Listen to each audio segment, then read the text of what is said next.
the funny part is, like, as far as Dragon Ball is concerned, I, it's wild, bro. It's wild. So,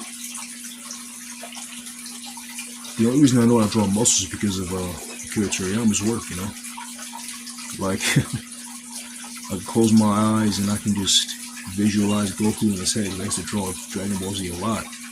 And, it got to the point where it was an obsession. That was the only thing that I would draw.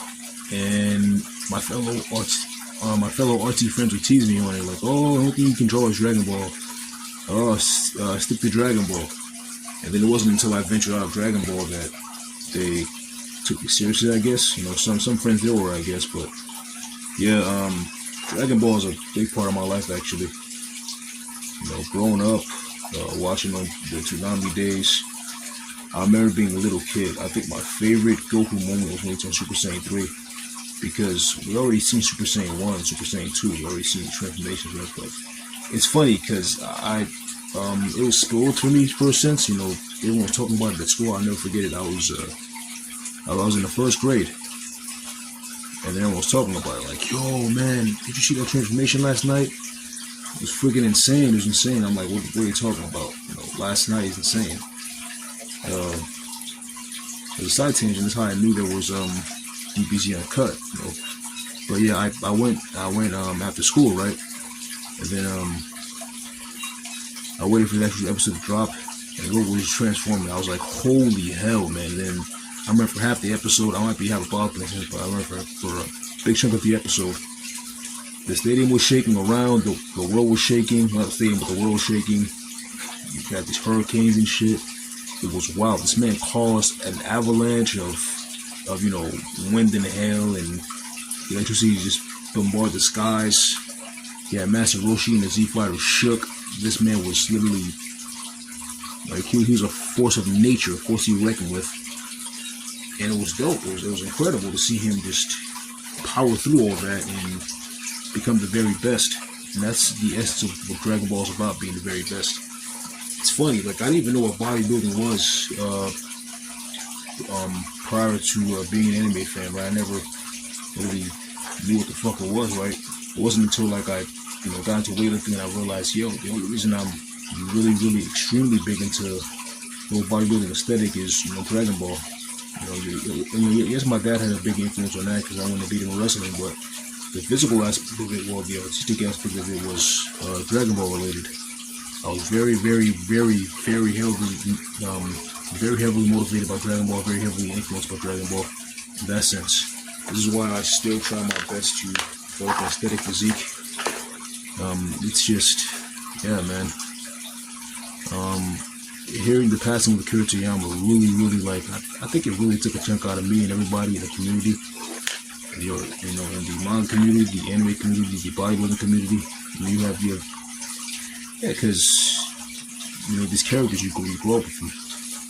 And then you never really know what you really had until it's missing in a sense.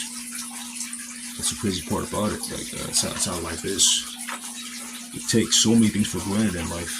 We take for granted the fact that we can spend time with our loved ones. We take for granted the fact that we can, wake up and feel the sun on our skin. It's just, yeah, man, it's wild, dude. That's why you cherish every moment you get, because you never know when your time's gonna come. And Akira Toriyama he was that guy to me. He was that guy. Like, even though he might not have had a perfect story, Dragon Ball is riddled with inconsistencies and several discrepancies, but it's still the most iconic, if not the most iconic anime of all time. It's just, yes, it makes polarizing decisions. However, everybody knows what Dragon Ball is. It's, everyone knows, Without Dragon Ball, you wouldn't have had Naruto, you wouldn't have had One Piece, you wouldn't have had all these other mediums of art. You wouldn't even have JoJo without Dragon Ball. You wouldn't have these works of art. And that's what Toriyama meant to me. He was a man I would call him probably the best on-the-fly writer because he was just so. Yeah, this man was very good at that. He would just write on the fly. He would pretty much just improvise on the spot. The Super Saiyan transformation was improvised on the spot. Actually, it's crazy because he got tired of drawing dark hair. He got tired of drawing black hair shades with his hair black completely. And then he decided out of simplicity to just, you know what, we'll remove the shading from his hair. It looks pretty cool, right? And he made his hair stood up because he wouldn't have to draw the spikes all the time, right? The spikes would be inconsistent. And then there you had it. You had the most iconic transformation ever brought into existence. and that was under the guise of just I don't say laziness, but convenience. It was under the guise of convenience. He wanted convenience, and it served him well because it is the most iconic transformation of all time. Like, everyone knows what a Super Saiyan is, man. Yo, it's wild because like growing up in the hood, people used to tease you for watching anime, right? They'll tease you, but everybody low-key knew who Goku was. Everybody high-key knew who Goku was, I should say. You know, everyone knows who Goku is.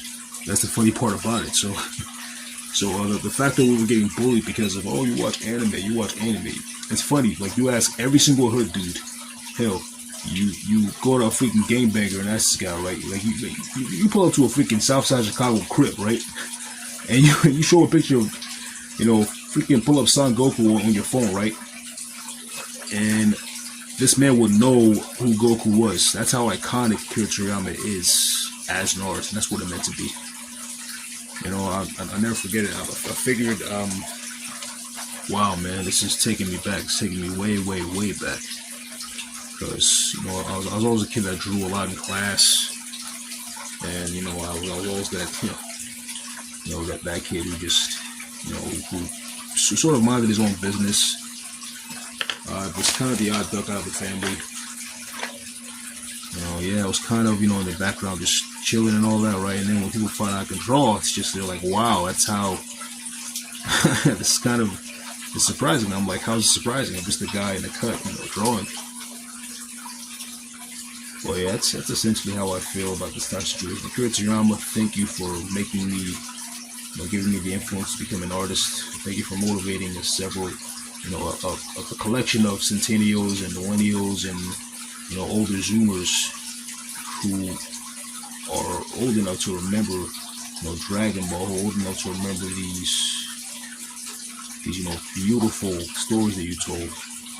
It's just impeccable, super impeccable, and it's a humbling experience to even be a part of something like this. And it's even a humbling experience as a bodybuilder myself, because, you know, I became a bodybuilder, and I wanted to develop that Goku aesthetic. You know, the broad shoulders, massive arms, just this, and along with the killing burning sensation to be better than what I was the preceding day. And I apply that to art, I apply that to my bodybuilding journey. You know, it's just, as humans, you need passions. You know, as a human, you need to have a passion, because, you know, your passion, you know, and I know some people will say the passion is their job, but it's not something you really love. It's not something that makes you like have just this blood curdling sensation to just like you need to get this done unless you won't feel alive. If you're not feeling this way towards your job, and your job isn't your passion, it's just a means of income, which is not necessarily a bad thing, and it shouldn't be looked upon as a bad thing. But yeah, man, like art, you know, bodybuilding. Akira Toriyama played a massive role in these two things, and he shaped my personality to a massive extent without even realizing it. And hell, you know, the motherfucker didn't even know I exist. He never even knew I existed. But that's how it is with the iconic people who are that iconic. They have no conceptualization of your existence. However, they're aware of the impact their medium art has had on entertainment, on media, on upcoming generations. And it's incredible to see the art that's produced on the basis of it. You know, and my entire process of drawing anatomy came from Akira Toriyama's artwork. It's wild. Like, I only know how to draw muscles from memory because I spent those countless hours drawing, you know, drawing Dragon Ball Z characters in their brawling, massive, you know, They're massive physiques. They're jacked, chiseled abs, daunting pecs. These guys were absolutely just forces of nature that threw heads on sight. They were ready. It was just incredible seeing them fight. Seeing them constantly evolve, seeing them constantly get better. And that's the human struggle in a nutshell. It's this strive to be better than what were the preceding day. And Akira Toriyama he was definitely a perfect exemplification of that. This man knew how to grind. This man knew exactly what it meant. And that's what it means to me to be an artist and to be a part of this entire thing, man. Rest in peace, Akira Toriyama. Rest in peace, the GOAT. I salute you.